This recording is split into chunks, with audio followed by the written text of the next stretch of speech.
Nous traversons une période très difficile. Il faudrait que notre peuple soit vigilant. Donc, pour ne pas dire que nous sommes dans la lutte de la deuxième indépendance, parce que la première indépendance a été acquise par nos pères d'indépendance, les Lumumba, les Kasavubu, Bolikango et autres. Et la deuxième, aujourd'hui, il faudrait que les peuples congolais se mettent debout pour avoir le contrôle de ces richesses. Parce que depuis 1885, depuis l'acte de Berlin, les gens pensent que la création de l'État indépendant du Congo, les richesses du Congo appartiennent au multinational occidental. Donc, ce qui se passe actuellement, c'est une lutte pour la deuxième indépendance. Qu'est-ce qui se passe réellement? En fait, le projet de la balkanisation a été monté par sous Bill Clinton. Sous Bill Clinton, c'était pendant la période où la Chine commençait à émerger. Donc, ce sont des hommes d'affaires d'Arkansas, sous Bill Clinton, qui ont décidé d'avoir le contrôle en matière première, d'un côté. De l'autre côté, on pensait que le Congo est trop grand, il faut le diviser, il faut le balkaniser. Et c'est pendant cette période que la guerre LAFDEL a commencé. Ils ont procédé par la guerre en utilisant l'Ouganda et le Rwanda. Et le Burundi, mais n'était pas tellement impliqué, mais surtout l'Ouganda et le Rwanda qui ont été utilisés pour faire aboutir le projet de la balkanisation. Donc, mettre la main sur les richesses du Congo et les faire imploser. Le 2 août 1998, donc d'abord ils ont pris Musée arrivé à Kinshasa. Le 2 août, ils chassent les Rwandais. Vous vous rappelez très bien. Exact. Avec ce qui s'est passé avec James Kabarebe, oui, qui est parti jusqu'au Bas-Congo. À Kitona, grâce à notre peuple. Et Musée a parlé au peuple et leur complot a échoué. Et il s'est passé des choses que beaucoup de gens ont difficile à comprendre. Quelque chose, par exemple? Musée Kabila, 3 mois avant son assassinat, il a eu à discuter avec M. Diane Kupa, qui est un journaliste très bien connu, patriote. Il a rencontré Musée 3 mois... Éditeur de La Colombe. La Colombe, il a rencontré Musée 3 mois avant sa mort, son assassinat. Ils avaient publié un article dans le journal L'Avenir pour dire que dans 3 mois, on aura la tête de Musée. Et Musée, donc un général, a amené des troupes de militaires jusqu'à l'Avenir pour confisquer tous les matériels. Musée a envoyé Erodia et chez Kutundu jusqu'à ce que le problème a été réglé. Et Lévi Erodia a arrangé une rencontre avec Diane, avec Musée. Un jour, Diane me dit, il s'est retrouvé devant Musée. Et Musée lui dira que ce que vous avez écrit est vrai. On me demande des choses que je ne peux pas faire. Je préfère mourir. Vous qui restez, continuez avec la lutte. Qu'est-ce qu'on a demandé de faire? Point d'interrogation. Vous êtes assassiné, Joseph prend les choses. On pensait qu'on allait jouer avec Joseph jusqu'à la fin. Mais on a souvent accusé l'ancien président d'être complice de tout ce qui se passe dans l'Est du pays. Je pense qu'il faudrait faire des analyses approfondies, enlever les sentiments. Et très souvent, il y a beaucoup de manipulations.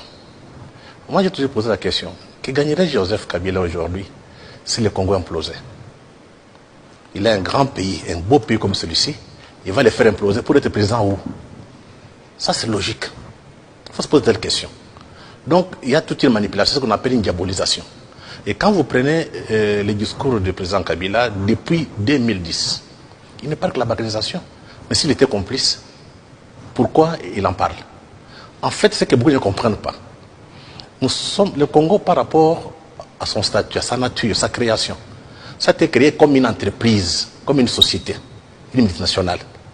Donc, ceux qui doivent gérer cette multinationale ont des comptes à rendre aux grands groupes industriels ou bien aux multinationales qui sont pro-occidentales. Le premier qui a été, qu'on appelle Léopold II, on dit que ce n'était pas sa propriété privée. Léopold II n'était qu'un gérant. Comme il n'a pas respecté les règles, Léopold II on a décisé le Congo, on a donné à la Belgique en 1998. En 1960, quand Lumumba a pris le pouvoir, donc il a été élu, il a remis ça en cause. Voilà pourquoi on l'a assassiné. Donc jusqu'à présent, dans l'imaginaire des hommes d'affaires européens, occidentaux, le Congo, c'est leur plate-bande. Ils n'ont pas besoin d'un chef d'État, ils ont besoin d'un gérant. Donc il faut que les Congolais comprennent cette donne. Donc c'est une donne qu'on a héritée de l'accord de Berlin, où on disait le Congo, c'est un espace où il y aura seulement la libre, comment dire, le commerce libre, en quelque sorte. Donc, chez eux, ils ne voient pas le Congo comme un État. Nous, on n'existe presque pas. Parce que pendant cette période, il y a des génocides, personne n'en parle. Donc, il faut prendre du recul. Quand on a décidé à Arkansas, par Bill Clinton, avec des hommes d'affaires américains, c'était pour barrer la route à la Chine. Comme la Chine montait comme une puissance, on dit qu'il faut compter la matière première pour qu'ils ne puissent pas avoir accès. Et beaucoup de gens ignorent cette dimension.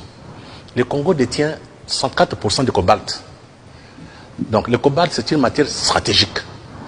Pour qu'on réussisse ce qu'on appelle la transition énergétique, il faut avoir ce cobalt pour faire des batteries électriques pour les voitures. Nous avons 104%. Et la Chine a 92% de terres rares. Donc ces deux pays, le Congo et la Chine, avec ce qu'ils ont comme matière première, vont contribuer au succès de la révolution numérique, mais aussi de la transition énergétique. Or, la Chine est en compétition avec les États-Unis d'Amérique. Voilà, nous sommes au cœur des enjeux. Le Congo, c'est un enjeu économique et géopolitique important. Malheureusement, les Congolais ne comprennent pas. Donc, au lieu de passer tout le temps à se chamailler comme des enfants, avoir des querelles personnelles, il faut privilégier cette dimension, je dirais, géopolitique. Nous sommes les produits du capitalisme occidental prédateur depuis 1885. Et le paradigme n'a pas changé. De l'autre côté, on nous voit comme réservoir de matières premières. C'est un peu l'enjeu. Et pour cela, c'est qu'ils décident soit de le couper en morceaux, soit de le contrôler. Donc, c'est depuis longtemps que ce projet a déjà été mis en place par Bill Clinton et les autres. Curieusement, les politiciens congolais n'en parlent pas, les médias congolais n'en parlent pas. Pourquoi? Oui, d'abord, les médias, d'abord les politiciens. Vous savez, quand on est parti à Sun City, quels étaient les résultats à Sun City? D'abord, comment on est arrivé à Sun City? Quand les Rwandais, avec l'Occident, avec l'administration occidentale, ont attaqué le Congo, les Rwandais, l'Ouganda, le Burundi, soutenus par les multinationales, les puissances occidentales, ils ont eu, le 2 août, Musée a changé la donne. Maintenant, les Zimbabwe, la Namibie et l'Angola sont entrés en danse. C'est ce qui a sauvé le Congo, la balkanisation. Et dans ces jeux-là, Mugabe a joué le plus grand rôle. Parce qu'il s'est engagé contre la vie de tout le monde. Maintenant, toutes ces puissances africaines sont affrontées sur nous, donc sur notre propre territoire. Ça signifie que le contrôle de notre pays nous a échappé. Parce que si nous avons gagné la guerre, on pouvait s'imposer. Voilà pourquoi, même quand on fait le gouvernement, ça pose un problème très sérieux. Et ça traîne. Vous avez des ministres qui restent même 20 ans au pouvoir. Vous ne comprenez pas pourquoi. Parce que la plupart des gens, à travers les négociations qu'on a eues à Sun City, on représente les intérêts étrangers et non les intérêts congolais. Voilà le fond du problème. Voilà pourquoi, quand on parle d'organisation, beaucoup ne parlent pas. Tout le monde sait que le projet est là. Mais pourquoi ils ne parlent pas? Ça, c'est du côté homme politique, du fait que beaucoup sont arrivés au pouvoir avec le soutien de ces pays étrangers. Je prends un exemple. Allez-y. Vous avez l'Angola, qui est intervenu ici, effectivement, parce que c'était capital l'intervention de l'Angola vers les Bas-Congo. L'Angola qui nous a aidés à arrêter cette aventure du Rwanda et de l'Ouganda, contrôle notre pétrole dans ce qu'on appelle la zone vers l'océan. Et ça fait 10 milliards de dollars chaque an.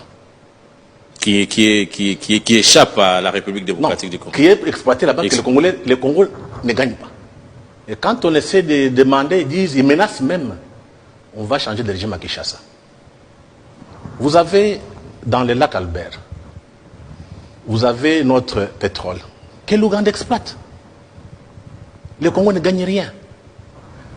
Vous avez du côté de Kivu, Le Rwanda exploite les gaz, mais aussi donc le coltan congolais passe par les Rwandais. Et les Rwandais sont devenus les premiers producteurs du coltan. Il n'y a pas de mines.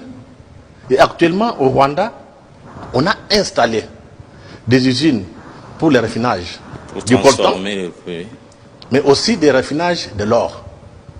Mais pourtant... Alors qu'ils n'ont pas ces mines. Ça suffit, quoi. Ne voyez pas seulement les Rwandais. Revenez maintenant à la guerre Lafdel. Qui était derrière? Ce qu'on appelle aujourd'hui les mondialistes globalistes. Ce sont les acteurs non étatiques qui n'ont pas de compte à rendre au pouvoir étatique. Donc, ce sont les multinationales. Tous sont à Kigali. Et quand vous partez au nord Kivu, à l'est, vous avez la plus grande concentration des ONG. Qu'est-ce qu'elles font là-bas? Il n'y a qu'à l'est qu'il y a la misère. Et pourquoi pas en Bandaka? Ils ont tout abandonné, ils sont là-bas. Et vous allez voir toutes les... il y a un cas de Congo Eastern Initiative. Vous pensez que des gens là peuvent quitter chez eux, venir vous aider ici? Il y a la guerre. Non. Le fond du problème, c'est le coltan. Ce sont les terres arables de l'Est qui les intéressent. C'est les projets de balkanisation. Ils ont tenté, avec les guerres, ils ont échoué. Maintenant, ils procèdent par d'autres mécanismes. On pousse des peuples, donc on prend les Rwandais, les Ougandais, je pense que les cardinal l'a bien dit. Ces gens-là sont placés là où il y a des terres arables et là où il y a des mines. Voilà pourquoi, malgré la guerre, les Rwandais sont toujours producteurs de coltan. Et tous les Occidentaux passent par là. Et quand je les vois à Kinshasa donner des leçons de morale, je me pose la question si dans ces pays il y a des hommes, s'il y a des intellectuels. Donc, les projets de balkanisation actuellement se portaient beaucoup plus par les globalistes qui sont à Kigali. Ils n'ont pas d'autre choix. Parce qu'en Occident, il y a la crise économique. Demandez aux gens qui passent à Bruxelles, on vous dit que c'est une catastrophe. Que faire? Dans leur manière de travailler, pour lancer l'économie en Occident, et cette économie, leur économie qui est basée sur l'industrie de l'armement, il faut faire des guerres. Faire des guerres pour piller et vendre les armes. Voilà pourquoi, les jours où on a des faits M23, on a trouvé des cargaisons d'armes, des armes neuves. Ça passait par le Rwanda et l'Ouganda. Donc, dans ces jeux de balkanisation, les Rwanda et l'Ouganda sont impliqués. Ce qui peuvent les faire reculer, c'est ce qu'on appelle les rapports de force. Nous allons y arriver, mais on n'avait pas répondu à la question pourquoi les médias n'épipent mot. Oui, les médias sont responsables. Pourquoi Kinshasa ne parle pas? Ce qui est dramatique. Deux choses. D'abord, la plupart des médias quinois, bien congolais, sont financés par des ONG occidentales. Ces ONG occidentales reçoivent l'argent de leurs multinationales qui sont basées à Kigali et qui financent la guerre à l'Est. Donc si vous commencez à dénoncer cette guerre à l'Est, on coupe. Et comme ils donnent aussi l'argent, deuxième élément, on oriente la ligne éditoriale. Parce que s'il y avait des médias professionnels dans ces pays, la première chose à faire, c'est faire des analyses, faire des investigations. D'où vient cette guerre et pourquoi? Dans les médias, il y a un silence. Donc ce silence est dû à ces deux éléments. Mais aussi, on a une élite aliénée. C'est-à-dire? Ça signifie que nous sommes encore une élite qui croit encore que les étrangers peuvent venir nous faire du bien. Nous sommes assis sur une mine d'or, on n'est pas conscient qu'on a des richesses, et on préfère avoir l'argent de l'étranger. Quand vous demandez aux gens, non, quand on vous me donne l'argent par les ONG internationales, c'est démocratique. Et quand votre gouvernement vous donne l'argent, c'est la corruption. C'est là où il y a un problème dans notre élite un peu journalistique. Ils ne comprennent pas pourquoi ils sont journalistes. Donc le travail à faire, c'est, comment dirais-je, de déformater les journalistes. Ils sachent, quand on est journaliste, on est d'abord citoyen. Sans le Congo, il n'y a pas de journalistes. L'exemple de la Somalie est là. La Somalie est coupée en 3 États. Ceux qui passaient là-bas parlaient des droits de l'homme, de liberté d'expression, ne passent plus. Et dans les médias occidentaux, on ne parle plus de la Somalie. Or, il y a déjà 3 États en place. Donc ce sont telles choses qui peuvent donner la réflexion, les idées aux Congolais, de savoir tirer les leçons. Donc c'est le travail maintenant des intellectuels, le travail des journalistes, d'alerter l'opinion. Parce que l'Occident ne comprend que les rapports de force. Quand on verra, comme on a vu au Kivu, donc à Beni, quand on verra des millions de Congolais dans la rue, il faut reculer. Et nous avons la chance unique parce que tout le monde commence à en parler. Les Soudan étaient coupés, pensant qu'on va barricader, ça va marcher, ça ne tourne pas. Donc, le Mali... Les Mali, bientôt, c'est déjà fini. Mais nous avons eu la chance de mobiliser les gens qui chassent ça. Et à travers le Congo, à travers les conférences, au moins, ils peuvent reculer. Maintenant, il faut continuer pour faire pression sur nos dirigeants, nous. Mais ça peut aussi leur donner la capacité, l'occasion de manœuvrer pour négocier. Mais si l'opinion ne fait rien, parce que j'entends beaucoup de gens qui disent la balkanisation est impossible. C'est ça la naïveté. Le Congo a été une construction. On peut la déconstruire. Donc c'est le moment maintenant de savoir, ça a été une construction, oui. Maintenant ça nous appartient. On n'a pas de leçons à recevoir de quelqu'un, de personne. De toute façon, j'ai toujours dit, la roue de l'histoire tourne. Nous tendons vers notre deuxième indépendance. Ça va arriver. Aujourd'hui, ça nous coûtera trop cher, mais on va arriver. L'Occident est fini. Et même ils écrivent, ils vous publient, ils vous disent, d'ailleurs Trump l'a dit, moi ça ne m'intéresse plus d'aller encore faire des aventures extérieures. Il va se retirer un peu plus du monde. Mais quand en se retirant, il laisse la place vide aux nouvelles puissances qui émergent, mais aussi aux acteurs non étatiques. Vous avez les multinationales, vous avez Al-Qaïda, ça peut nous envahir demain. Voilà pourquoi il faut enlever le cœur, mettre nos intelligences ensemble pour savoir on va s'en sortir comment. Je ne suis pas d'accord avec ceux qui disent qu'il faut des dialogues. Ça ne sert à rien. Pas question de dialogue pour le moment. C'est dangereux. On en a fait combien de fois? Ça donnait quoi? Maintenant, le gouvernement est là, élu.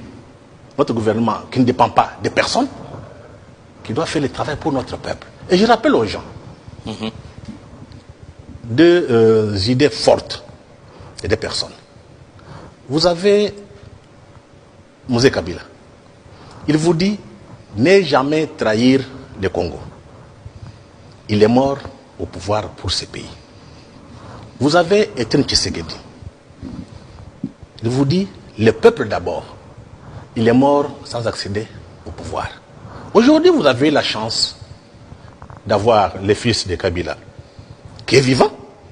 Vous avez le fils de Tshisekedi, qui est au pouvoir. C'est un message très clair. Ceux qui ne comprennent pas ça seront jetés dans la poubelle de l'histoire. L'histoire est en pleine marche. Nous tendons vers notre indépendance. Et ça ne sera pas l'indépendance pour le Congo, c'est l'indépendance pour toute l'Afrique. Parce que toute l'Afrique nous attend. L'enjeu ici, ce n'est ni Kabila ni Tshisekedi. L'enjeu ici, c'est la survie de notre peuple, la survie de notre nation. On a un passé douloureux à cause du capitalisme. Vous avez l'esclavage, la tête négrière. Vous avez la colonisation. L'esclavage, la tête négrière, c'est à cause de la révolution commerciale. On a vendu des Noirs en Amérique, ils sont partis dans des plantations. Deuxième révolution, révolution industrielle. On est venu nous recoloniser en disant qu'on va nous civiliser. Maintenant, nous sommes dans une troisième révolution.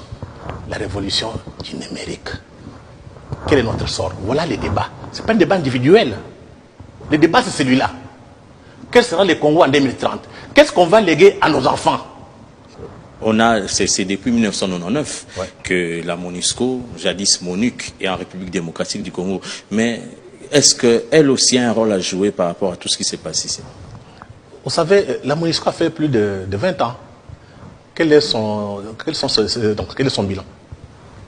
Je vous donne des études.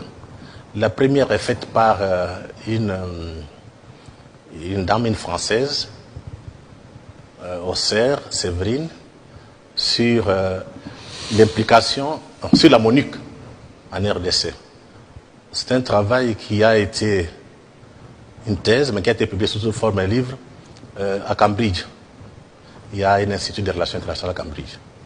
Cette dame est arrivée à une conclusion pour la MONUC, pour expliquer l'échec de la MONUC, en disant, au sein de la MONUC, chaque pays qui finance ou bien qui a donné de contingents travaille pour ses propres intérêts. quelquefois, ils s'affrontent. Voilà pourquoi la MONUC était paralysée. Concernant maintenant la MONUSCO, il y a une étude faite en avril 2016 par l'Institut des Relations Internationales de Paris, IFRI. Même conclusion. La MONUC coûte trop cher pour rien. Et là où on tue des gens, la MONUC vient seulement pour prendre note. Et les casques bleus indiens et autres, leurs patrons leur ont demandé de ne pas intervenir quand on tue les Congolais. Donc par conséquent, la MONUSCO doit partir. Non, la MONUSCO doit partir, ce qui est normal. Tout de suite. Non, je pense que du temps du président Kabila, on avait déjà prévu qu'on commence à aller petit à petit.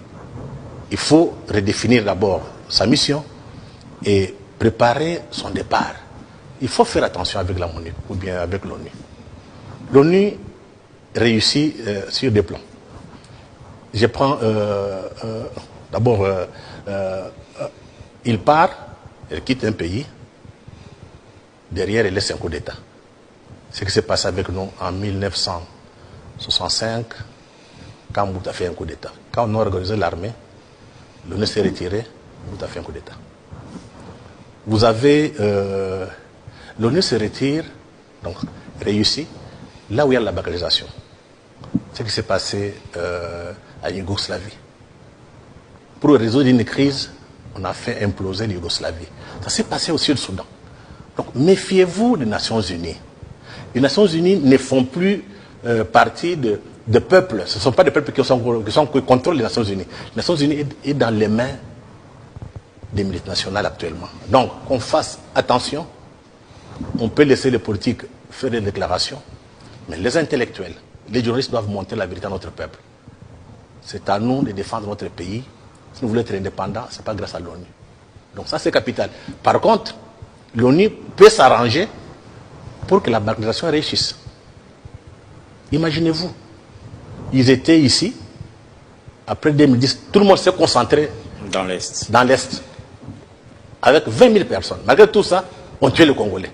Mais entre-temps, l'ONU avait déjà commencé ce qu'on appelle mettre en place îlot de stabilité. On laisse l'Est, pardon, l'Ouest, on va laisser place pour faire des îlots de stabilité. On va construire des routes, on construit un truc administratif, la police. Mais c'est presque tout un État qu'on met en place. Alors que l'ONU préparait, heureusement. Parce que quand on a dit on ne va pas travailler avec eux, quand on a attaqué M23, c'est grâce au Congo. Parce que quand on a attaqué M23 a pris, comment on appelle, Goma, tout le monde avait fui. À quoi servait l'ONU? Donc, qu'on enlève ça dans la tête. Il n'y a personne qui viendra nous sauver. C'est quand on prendra conscience que nous avons notre destin en main. C'est comme ça qu'on peut éviter la balkanisation. Si nous voulons que cette balkanisation réussisse, faites confiance à la MONUSCO. Et vous allez regretter trop tard.